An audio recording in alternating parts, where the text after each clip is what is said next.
that kind of brings us into the innovative mindset. And this is George Couros' work. And he's newer on the scene when it comes to the mindset. And he takes Carol Dweck's work a step further. And he says, you know what? Yeah, we can grow, and yeah, we can have fixed mindset, and the levels of learning are different based on Bloom's taxonomy. But really, it's all about finding solutions. It's all about what are you going to do with what you've learned. And I like that. And that's a broad umbrella for what he talks about, but we'll be diving a little deeper here in a minute. But as I look at all of these things together, it brought me to this next slide, because really what we're talking about here is synthesizing information. And synthesizing, as many of us know, is just when you combine or produce something new through synthesis. And as educators, we talk a lot to students about, okay, I want you to synthesize what you learned. I want you to show me, put these skills to use. And so synthesizing and synthesis has become this buzzword in education. But really, that's what innovative mindset is. It's finding a solution. It's synthesizing based on something you've learned. It's taking growth mindset and taking it a step further. And then the next piece to that is engagement, right? You can't synthesize anything until you're really engaged in it. You can't innovate unless you're engaged in what you're learning. You can't grow either. So all of these mindsets really work together.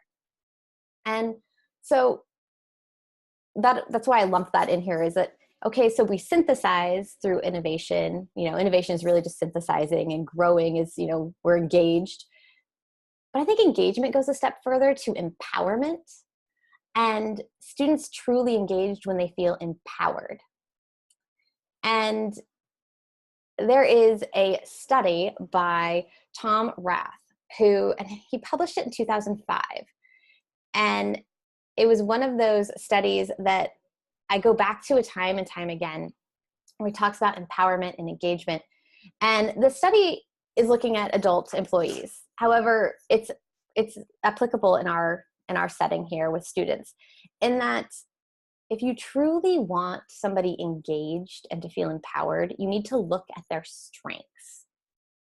And we're going to look at that a little bit further, but it's just one of those things where I want to make sure that we hook all of this back together, and that when you are innovating and growing, when you're synthesizing and engaged, you're empowered, right? All of these things work together. All of these terms and all of these moments in a student's education need to go together, because when they do, all of a sudden they're relying on their strengths and they're improving their weaknesses. So this is going to bring me back to George's work. Now, this comes from his book, this cartoon that we're looking at here.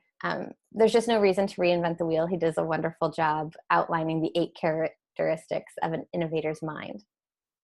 And in his work, he talks about these characteristics. And as I read the characteristics and I looked at this work, I went, well, this can also be linked into the 7 Habits of Highly Effective People. And this is, walks back a little bit, and it has its roots found in growth mindset. So again, none of it's necessarily new, but it's important that we're aware of it, and aware to a point where we're passing it on to parents and students.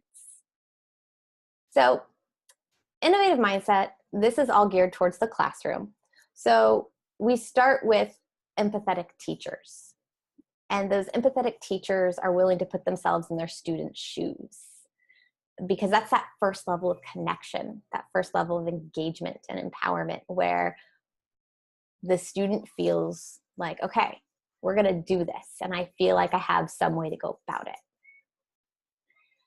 Then the innovator, when they feel like they have somebody in their corner, they are our problem finders. And I love that terminology, problem finder, because they're not out there looking for the easiest way around the problem. They're out there going, okay, what is the problem I want to solve today? Am I going to just skip that really hard math problem, or am I going to solve it? Or a lot of a lot of our students are tinkerers. So sometimes it's I kept getting tired of my water bottle falling. So I made it something out of tinfoil and then I hooked it to my laptop. And this is my favorite one. Anybody who uses an iPad that's pencil enabled, one of my students discovered that if you take your iPad that's Apple Pencil enabled and you take a regular pencil with tinfoil in the end, it will work. So they're those students, they're those minds that are finding problems. And let me be clear that all students have this in them. And I'm going to talk to that a little bit more, but later on, but this isn't just one student or one brain or just one small group, right? All students have this innovation inside them somewhere for different things. So moving on from there, the innovative mindset is often found in our risk takers. That student that goes, yeah, I could go to school 8 hours a day and then just do my passion project 2 hours a day. But instead, I'm going to structure my school day in 2 different parts and fit my passion project right in the middle of the day, right? They take that less traveled path. They pave their own way. Now, this moves us down to the 4th characteristic of an innovative mindset. And this one for students feels strange at first. George Couros calls this networked. And as adults, we think of networking as, oh, well, I met this person who does this, or I sit on this board. But with students, that network looks a lot different. And in fact, it's a lot more fun. Their network are their peers. And in our setting here in an online school, their peers are global. So it's their friend from Argentina or South Africa, or it's the friend who also loves anime club. And so they're making a comic book together or animating a short film together. So their network is their peers, their mentors and teachers, and their parents. And that's often, it doesn't end there. A lot of the students, especially that I work with, their network extends to a league soccer coach, to the curator at a museum, to somebody who's teaching them to cook. So it's everybody that feeds into their life. And these innovative students are these students who understand having the mindset and that it's okay to be innovative, know that it's okay to pick up the phone or send the email or the text message to the people in that network at any time and say, hey, I've got an idea. And maybe the people in their network will jump on and say, yeah, and help spur them along. Maybe 1 or 2 will, maybe somebody won't. But that's what the network means for the innovative mindset in a student, is that they have this web of people and they feel comfortable using it. A lot of students have a network but don't feel comfortable using it. So when we're teaching students about how to be innovative, we're showing them that it's not only okay, but expected that they're going to reach out to all of those people in their corner. Number 5 is a big one. It's called being observant. And an innovator is observant. And in the day and age where we're all staring at our cell phones, we know we all do it, or we're all locked into our computers, which here we are at a webinar, right? Locked into our computers. And I teach in an online school, so my students are locked into their computers. How are we teaching them to be observant?